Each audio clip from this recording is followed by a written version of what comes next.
very clean.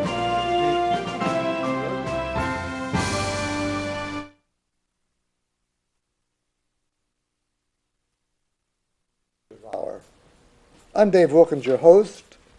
This is the program that comes into your home on the second Tuesday of the month from 7 to 8 p.m. We are live here in the Allen County Public Library. And of course, we're going to talk about the Toastmaster organization and possibly a little later on about Robert's Rule of Order and parliamentary procedure. We try to have a theme or a special reason for the show this month, and we absolutely do. You've heard us talk over the past several years about the different clubs in the Fort Wayne area and how old they are and how long they've been in Fort Wayne and so on. Of course, the very oldest club was formed back in the early 40s, and that was Club 159. Inasmuch as the clubs are numbered sequentially, 159 is quite low. Another low number was club number 666. Ooh, the devil's number. And that is the Bob Lyman Club, still in existence today and still meeting. But the one that we're going to talk about this evening, and the one I am so proud to be involved with, is club number 521, the club that falls between 159 and 666. And it was chartered in 1947. And tonight we are going to have a special program entirely about the Anthony Wayne Toastmasters and their anniversary party.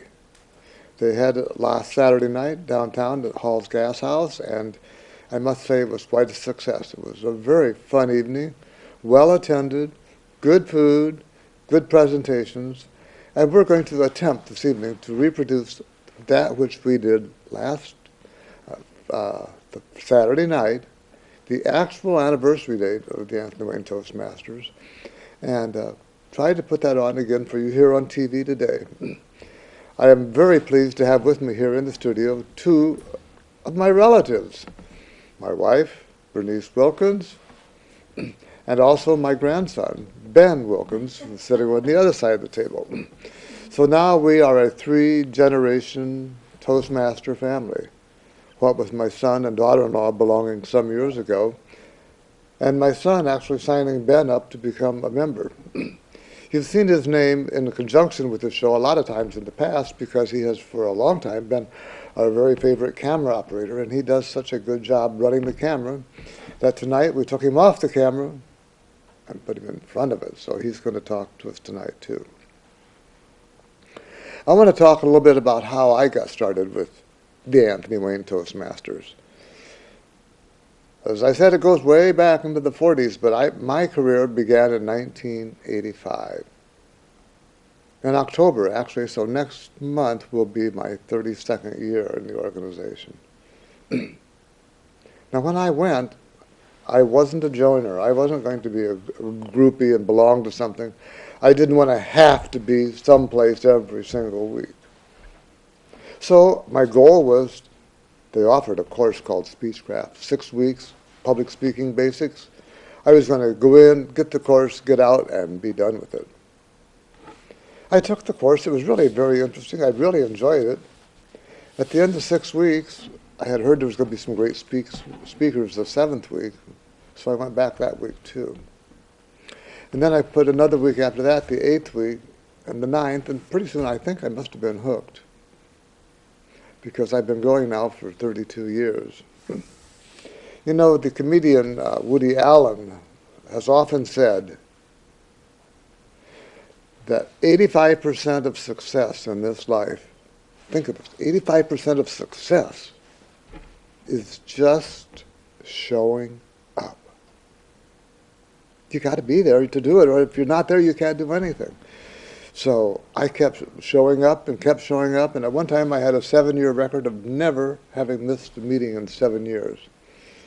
And then Bob Lyman got a hold of me, and then this TV station got a hold of me, and that record was all broken up, and it hasn't ever happened again because once a month, somewhere I'm doing something for Access Fort Wayne. But as I said, we had this great presentations last Saturday night, and mine talked about the people that I knew when I joined, like a man named Rich Cooper and a fellow named Bob Sullivan, who actually took me to my first Toastmaster meeting. You know, you never know who you're going to influence, because if you talk to someone about Toastmasters and you bring them to a meeting, you might change their life. I have to say that Bob Sullivan changed my life in ways that I could never have imagined. And that's what you hear from every person that joins and begins using the program. We have a saying in our club that you don't have to do anything if you come. We suggest that you do a lot of things. We put challenges in front of you. We lay them on the ground right at your feet. And if you want to pick that challenge up and do it, you will be the better for it. If you don't want to, it will just lay there until some such time as when you want to do it. Because of Toastmasters, I've developed this TV show here in Access Fort Wayne through Bob Lyman. Through the Parliamentary Club, which is also an extension, I think, of Toastmasters, I was able to give a speech at William and Mary College in Virginia. Think of that. I'm just a high school graduate. You know, I'm no brainiac. And here I am speaking at one of the most prestigious law colleges in the U.S., William and Mary. How could that have ever happened? Only because of Toastmasters. I spoke in Indianapolis at the AIP convention some years ago. In parliamentary, I've served as parliamentarian for our Toastmaster district for over 25 years, and I've served as parliamentarian for some organizations like the Missouri Synod Lutheran Church. All of these things happened because of Toastmasters. It gives you the confidence to do things you wouldn't normally do.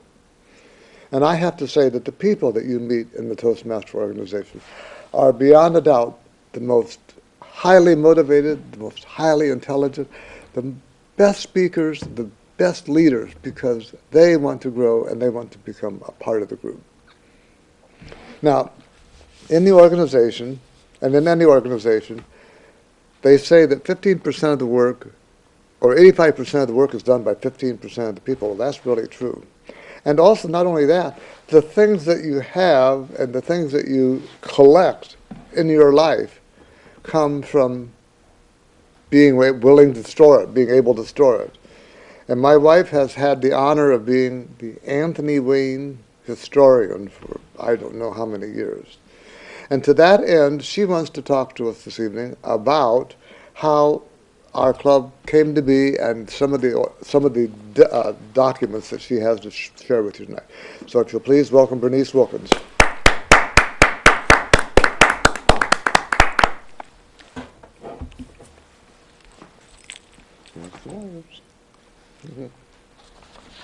Thank you, Dave. I've been a Toastmaster 30 years. I can't believe that. And most of the people that were there, well, I think they're probably all deceased now. I can't believe that either. It's kind of sad. I was the new kid on the block. Now I'm the old kid on the block, I guess. I do have a history of Anthony Wayne. Could you hand me my glasses, Dave? I don't know if I'm going to read this whole thing or not. Over the years, I kind of have adjusted it from bits and pieces that other people have put together. But it's called Anthony Wayne Toastmasters in a Nutshell. In 1947, a local supervisor, Vera Critchfield, it doesn't say what company he was with, felt the need of a training for himself and his salesmen. And out of this need was born Anthony Wayne Toastmasters. Back in those days, even as it is today, you had to have 20 people to charter a club. And I have a list of the 20 people that chartered that club. Very interesting.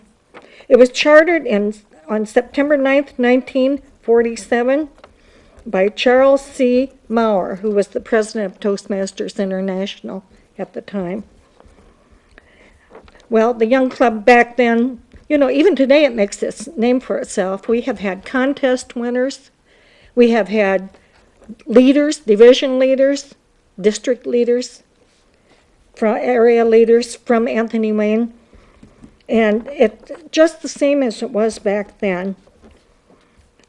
In the early speech contests, they had a man named Donnelly P. McDonald Jr. and John Fitzgerald. They were the first winners of speech contests. And I have no idea who any of these people are. but we are carrying on in their shoes. We are the third oldest club east of the Mississippi, and we've met all over Fort Wayne, mostly restaurants. Now we're meeting at Ivy Tech. We originally met at the YMCA, I believe. We went on to Clem's, the Hobby House, Miller's Cafeteria, Connolly's, Gateway, Smorgasbord. I remember meeting there, and I remember meeting at Richard's Restaurant out south, and Shoney's and Denny's out north, and Fish of Straw out north, several other places. But now finally we're at Ivy Tech, and we've been there several years. No food, just education. At one time we presented the coveted Bull Award, and I still have that bull. I have that bull in the history box. I don't know who passed it on or where it came from. I do know where it came from. It was given to the club by Marcel Goldenberg. He's the one that came up with the idea. He was born and raised in Egypt. And the award was named Pepito. That was the bull, Pepito. And then later, the Bull Shippers Award was replacing Pepito. And I'm not sure what Bull Shippers, does that mean you're throwing the bull? I think so. I think so too, I'm not sure. Then a spark plug award was used for many years, and occasionally we still haul that out. It's given to the person that lends the most excitement to the meeting. And Anthony Wayne has its own emblem on the program. And that emblem was designed by Bill Cartwright. Bill's been gone now about 8 years. I had the honor of knowing him. There's a lot of other things here about the history of Anthony Wayne. It's probably not real interesting hearing names of people that don't have anything to do with you, but it just shows you how many people, how much effort has gone into Anthony Wayne Toastmasters. Bill Jackson held the record for the longest term in office. He was the club treasurer, and I think Dave now is vying for that honor. Sure. How many years have you been the club treasurer? Quite a few. Quite a few.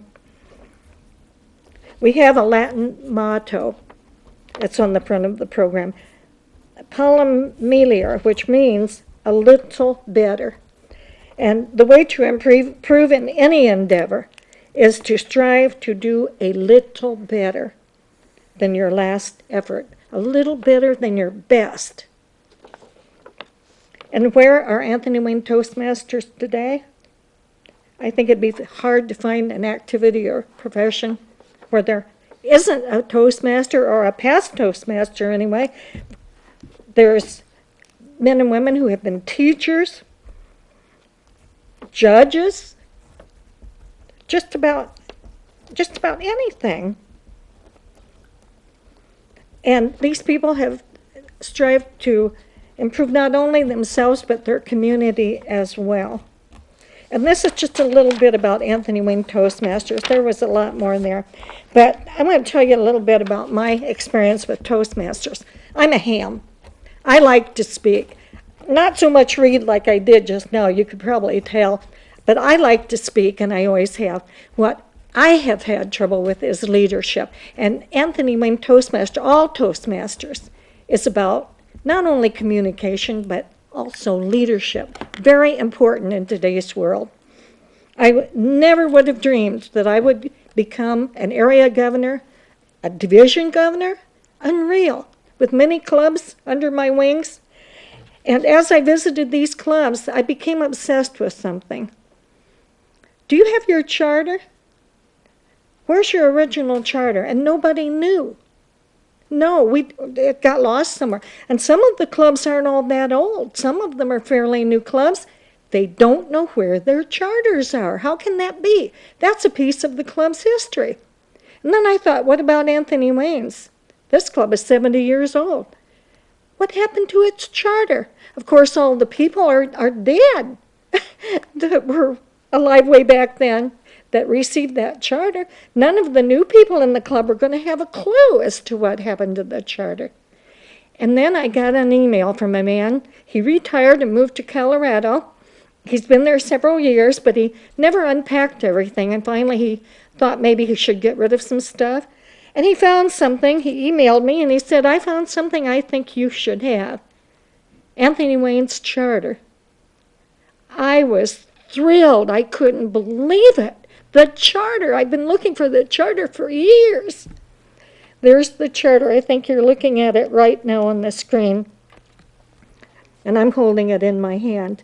And this charter is beautiful. It has calligraphy on it. The charters now are just cranked out by a computer. But this has calligraphy on it. And remember, this charter is 70 years old. Very fancy. And it is signed by the founder of Toastmasters International itself, Dr. Ralph Smedley. I can't believe that either. He's been gone, I think, since 1955. But we have a document signed by Dr. Smedley. Dr. Smedley's picture was on the front of the cover of a Toastmaster magazine. If they want to put Dr. Smedley's picture up, the man that started Toastmasters International, maybe they don't want to put his picture up. There it is. There you can see Dr. Smedley. He's the man that started Toastmasters, I think in 1924. Is that correct? Yeah, 1924. He's the man that started it all. And to think we have a document actually signed by him, that's just extremely exciting to me. We celebrated our 70th anniversary Saturday at Hall's Gas House. We had a wonderful time. And one thing that was really exciting was that the mayor of Fort Wayne issued a proclamation making the month of September Anthony Wayne Toastmasters Month. I don't know if they have a picture of this. Yes, they do. Do they? Mm-hmm. Picture of the proclamation making this Anthony Wayne Toastmasters Month. I'll read it to you. This is City of Fort Wayne Proclamation, Office of the Mayor. Whereas Toastmasters International was established in 1924 for the purpose of promoting communication and leadership training of their members, and whereas it is recognized that Fort Wayne is blessed with businesses, political and social organizations, schools, citizens who can benefit from communication and leadership training. And whereas Anthony Wayne Toastmasters Club number 521 has been a major influence in the area of public speaking and leadership in the city of Fort Wayne for 70 years, and whereas recognizing the importance of the organization and in celebration of its 70th anniversary, having chartered on September 9th, 1947, now therefore I, Thomas C. Henry, Mayor of the City of Fort Wayne, Indiana, do hereby proclaim September 9th, 2017 as Anthony Wayne Toastmasters Club number 521 month in Fort Wayne, encouraging all citizens to duly note this occasion and to visit Anthony Wayne Toastmasters. Oh, please do visit and take advantage of the opportunities during the month of September to learn more about improving their communication and leadership skills. And witness whereof I have hereunto set my hand and caused the seal of the office of Mayor of the City of Fort Wayne, Indiana, to be affixed this first day of September 2017. Thomas C. Henry. There's the seal right down there of the Mayor of Fort Wayne. So we had a wonderful time Saturday. We had all of these wonderful documents to present. And I just hope that you'll come and visit us. We meet every Thursday evening at 6:30 at Ivy Tech. And I don't quite know, is that Coliseum? I don't, Dave can tell you exactly where it is. Come and visit us. We won't make you do anything. Just come and watch what we do and see if maybe it might be for you. Dave? Okay. Thank you, Bernice. Very, very well put together. Thank you, thank you. That was exactly what we wanted to hear tonight. Well, I talked about my beginnings with Anthony Wayne Toastmasters, and Bernice certainly talked about her history with the club and what she has gleaned and saved over the years. And quite frankly, all this stuff lives in our front bedroom in a big old box. So, and what we do, we dig it out in 5 years or 10 years again, so that's what will happen. Now, we are very pleased.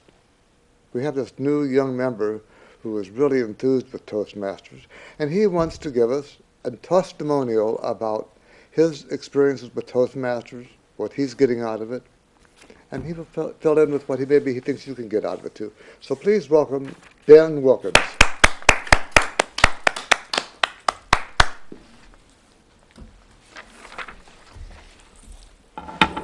Thank you, Dave, Mr. Wilkins, Grandpa, all of the above.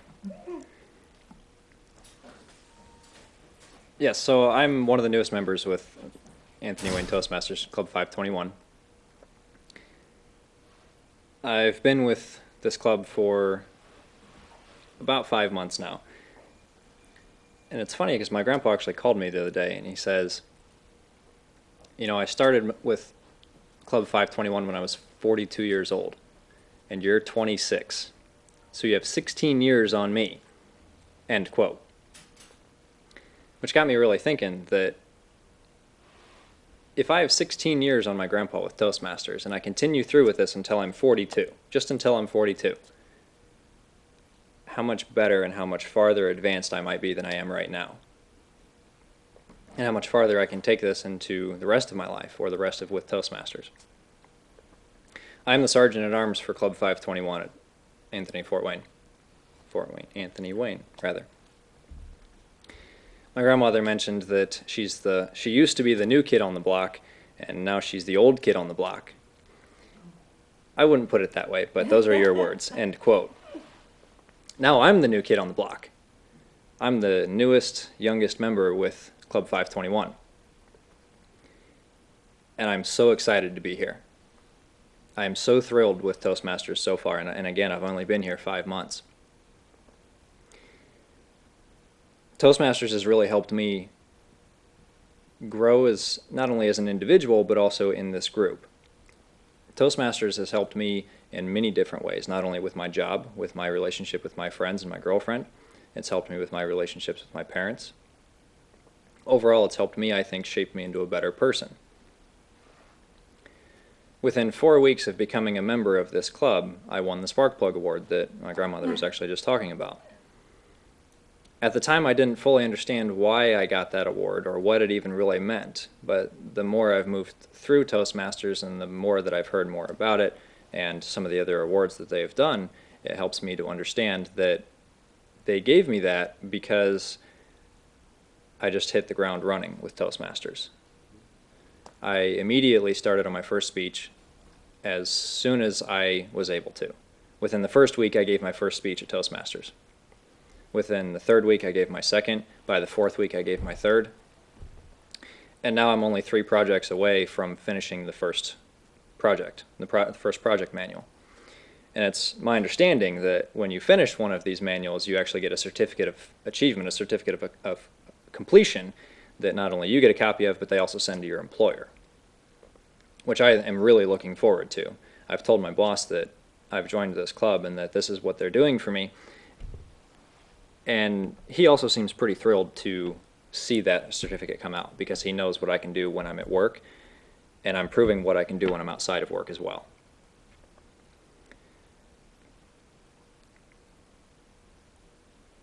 I strongly encourage anyone, whether you have a need for public speaking or not, to at least come to a meeting as a guest. As my grandmother again has said, you don't necessarily have to do anything. You don't have to participate. You don't have to do any sort of jobs. Just come and sit and watch and listen to us and just see what we do. I've been going to Toastmasters meetings as a guest since I was 10 years old. I'm now 26. Again, that was 16 years ago. Imagine if I would have joined at 10.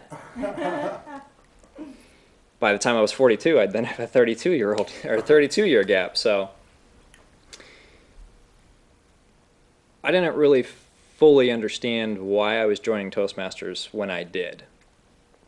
My dad came to me and he said, hey, they need a new member. I'm willing to pay your way. Do you want to join?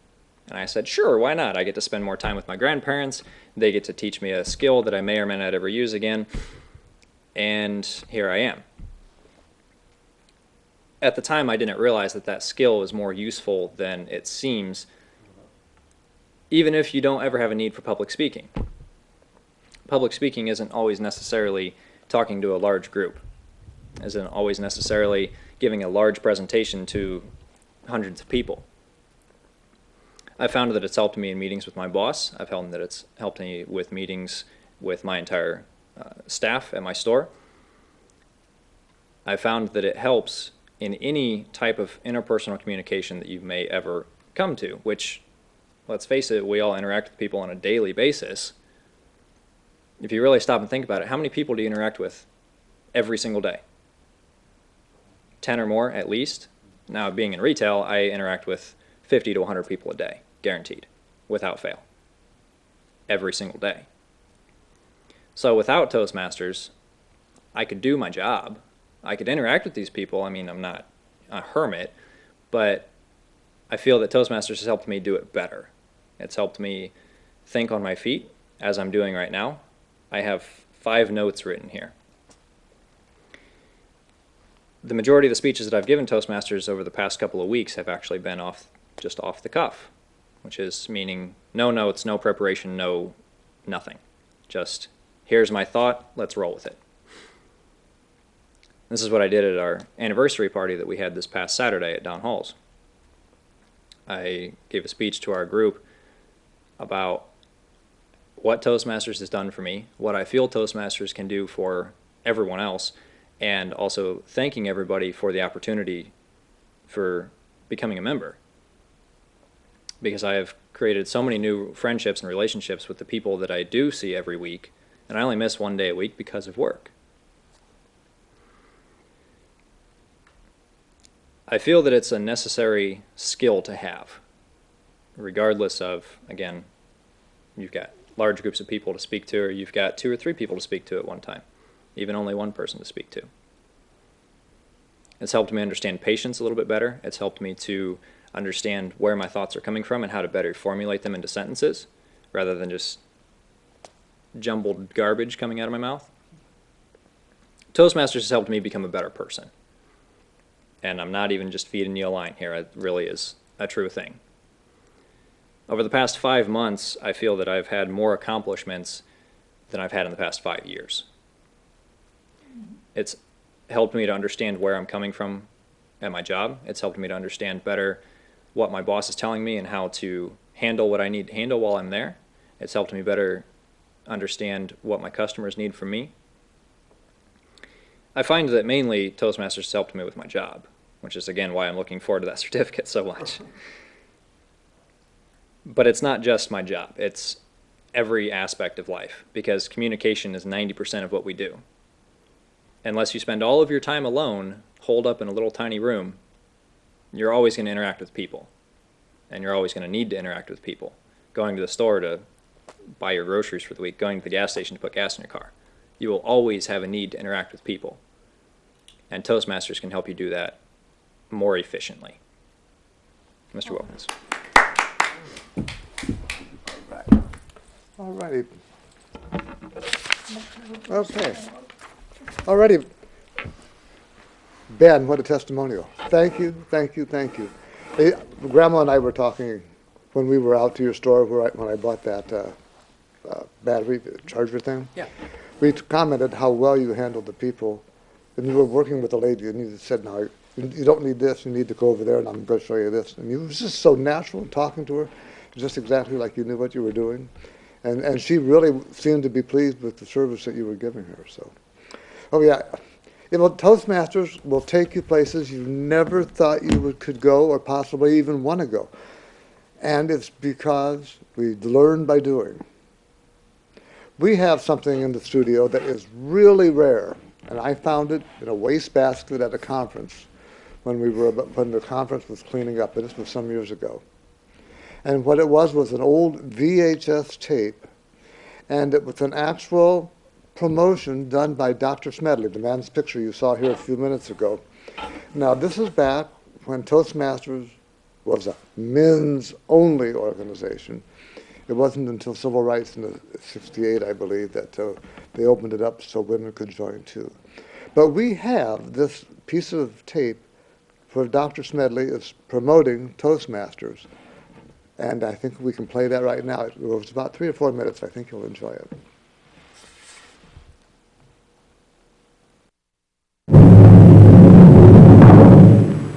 Toastmasters International.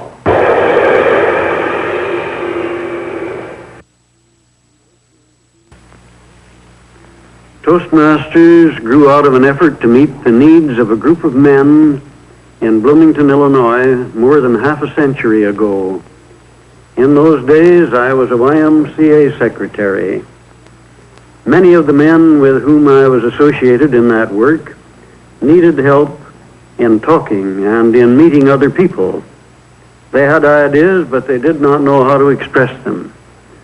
However, they did not want a formal class in public speaking, and when I suggested a club in which they could learn to talk by talking, they welcomed the idea.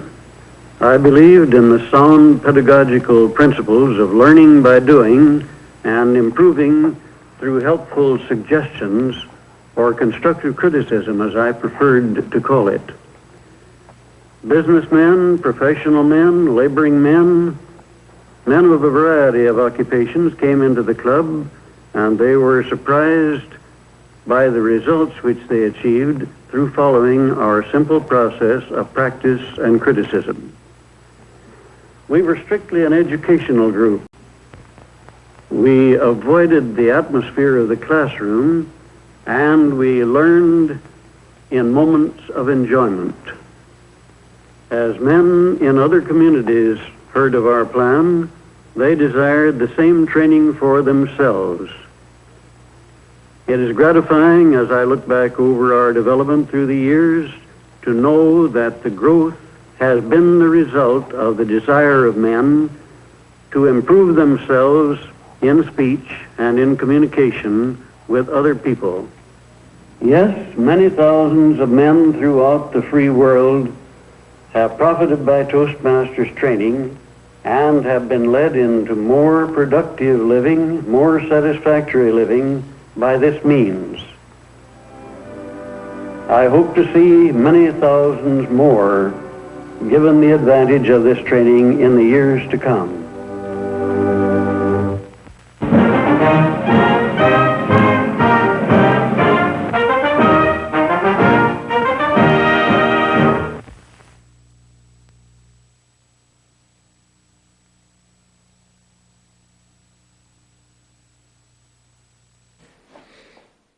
All righty. Now that's Dr. Smedley, and of course he's long since passed on, but to have that piece of tape I think is a really rare thing for this TV show that we do once a month on Toastmasters.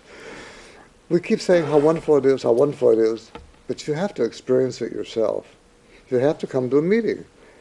Usually we have 3 speeches, and then we have selected shorts, and we have impromptu speaking. But the most important thing that we have in the Toastmaster meeting is the evaluation.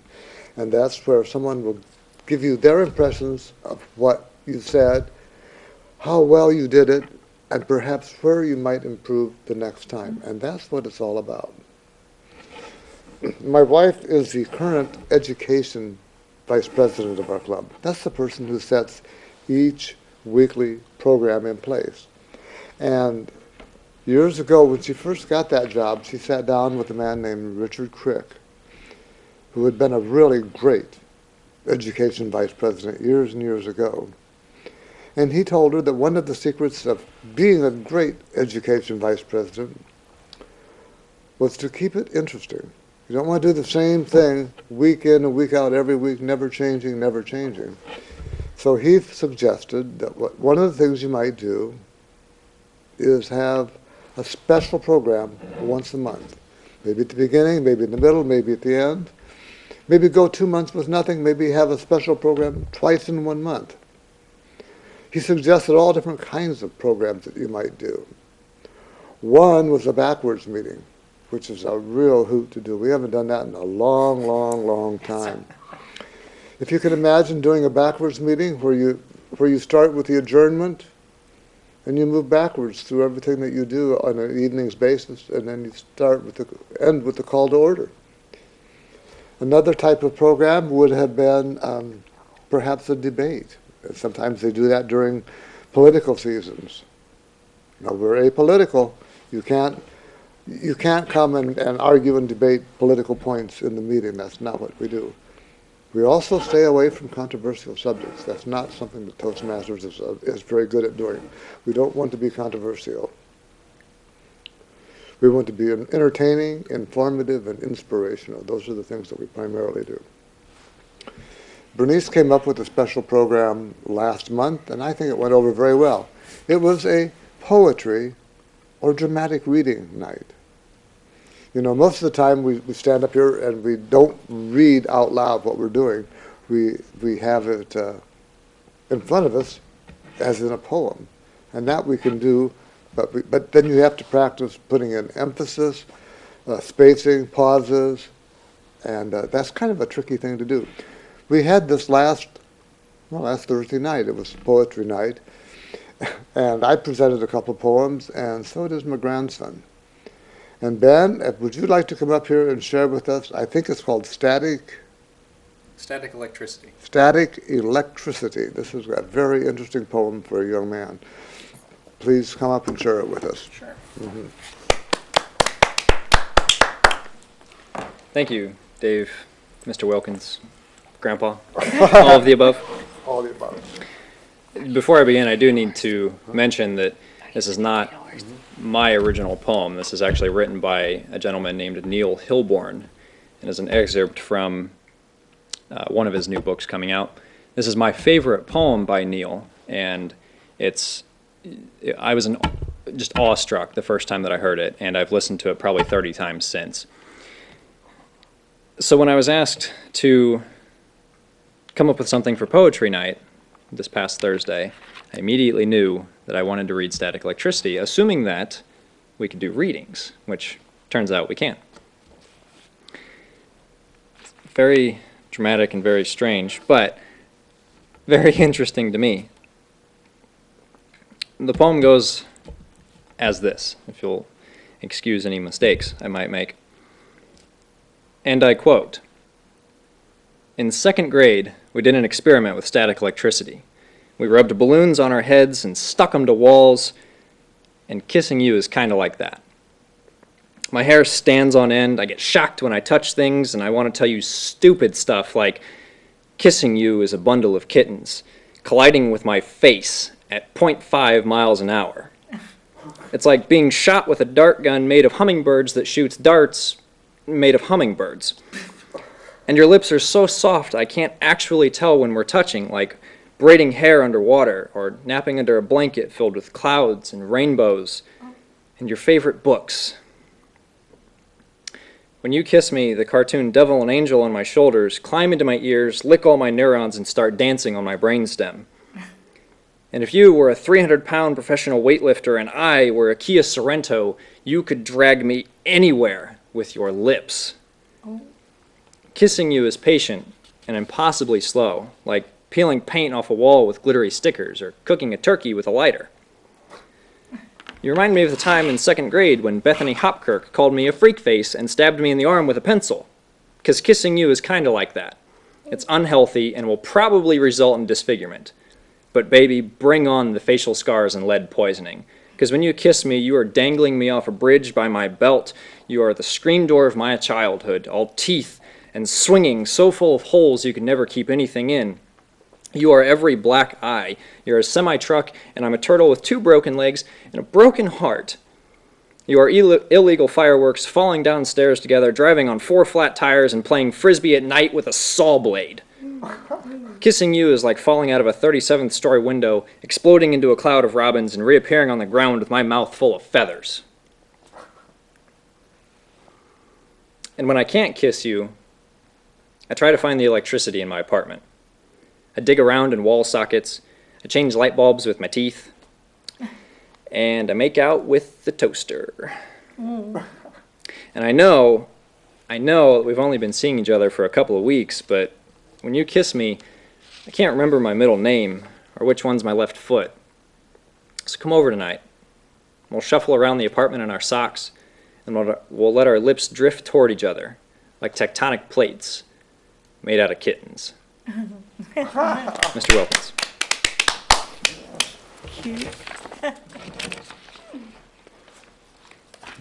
At 26, I had never found a poem like that to read myself. But that is, your reading of it is extremely well done. The pauses, the emphasis, the story, the gestures, everything about it is just very, very funny. Okay, well, I'd like to share with you a poem or two that I have. Unfortunately, mine I memorized, so pretend I'm reading. One of my favorite poets in high school was Ogden Nash. I don't know if you had Ogden Nash in your books or not, but he was a nonsensical poet, and he wrote things that were interesting to the English language. He wrote a poem entitled Elephony. And this is a story about an elephant using the telephone. And it goes a little bit like this. Once there was an elephant that tried to use the telephone. No, I mean an elephee that tried to use the telephone. Dear me, I am not certain quite that even now I've got it right. However it was, he got his trunk entangled in the telefunk. The more he tried to get it free, the louder buzzed the telephone. Ah, I fear I had better drop the song of Ella Hop and Telephone, Ogden Nash, who also wrote about the lady. There was a young lady from Niagara who smiled as she rode on a tiger. They returned from the ride with the lady inside and the smile on the face of the tiger. And then there's Edgar Allan Poe. Poe was a sick man. If you've read any of his works, and I'm sure we've all read something that was written by Edgar Allan Poe. There's The Raven, there's Bells, there's The Telltale Heart, The Cask of Adentillo. All those are really, really, really dreadfully dreary stories. And, he died of a drug overdose somewhere in Boston in the late 1800s. But at times of lucidity, he did write really nice, interesting poems. And I learned of this poem when I was about 14 years old, and I learned it so I could recite it for my dad. And I don't think I was very good at reciting it because I just kind of did a sing-song of it. But anyway, I did memorize it, and because all those brain cells have been filed back there all these years, it's still there. So I'll tell you the story before I tell you the poem. It's the story of a man late at night standing on the shore. Now, we don't know if it's a lake or stream or river, but it's probably a lake. And I'm sure we've all had this experience at one time or another. And while he's standing there, he's looking up at the heavens. And over here on this side, we'll put the moon. And over here, we'll put the planet Venus. Now, there's 4 bright things in the sky at night. In our sky all the time, there's 4 bright things. The most bright, of course, is the sun, just eclipsed last week. There's the moon that caused the eclipse. Then there's Jupiter, and then finally there's Venus. And Venus is the 4th brightest. So this poem revolves around the moon, light, and Venus. Goes something like this. 'Twas noontide of summer and midnight of night, and the stars in their orbits shone pale through the moonlight of this brighter cold moon, mid planets her slaves, herself in the heavens, her beam on the waves. I gazed a while at her cold smile, too cold for me. There passed as a shroud of fleecy cloud, and I turned away to thee. Proud evening star, in thy glory afar, and dearer thy beams shall be. For joy to my heart is the proud part thou bearest in heaven at night. And more I admire thy distant fire, than that lowly, cold light. That is Evening Star by Edgar Allan Poe. And if you listen to it, you'll find that there's actually 2 astronomical mistakes in the poem. And if you didn't figure them out, I'm not going to tell you what they are, but they are there. Anyway, really concludes our program for tonight. We've talked about Anthony Wayne Toastmasters anniversary and also our last week program. Now, next week, we're going to have a regular Toastmaster meeting on Thursday night. It's just a couple days down the line. And this is a call-in show. Nobody called in tonight, but that's okay. It's Thursday night at Ivy Tech, and it's there between south of Coliseum, between Crescent and Anthony.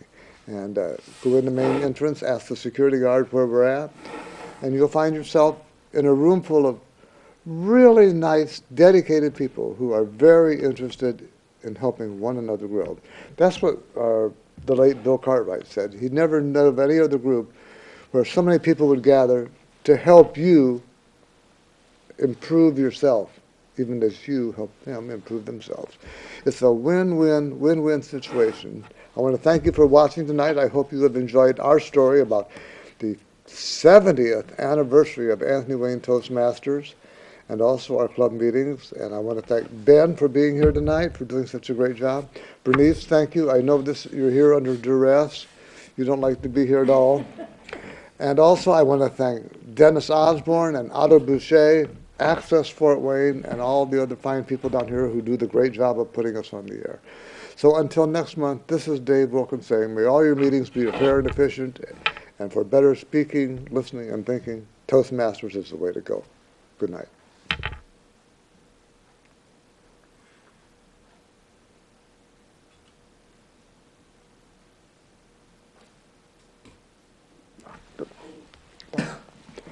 Very fun.